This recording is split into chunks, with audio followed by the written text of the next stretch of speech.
Hello, everybody.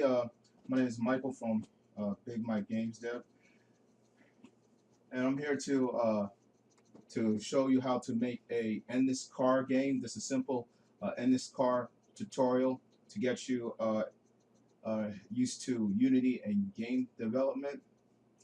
So, quick start.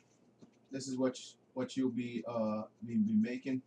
So, it's just a simple endless car game. Uh, that allows you to collect money, and also um, you have to avoid the cans. If you do, you lose a heart. So this is just a simple game that you can make and share with your friends. And also, if you want to learn more about game development and Unity, you can click on my affiliate links below for Amazon. It'll take you to some very good reading material to learn how to build a game from scratch after this, or you can just jump right in.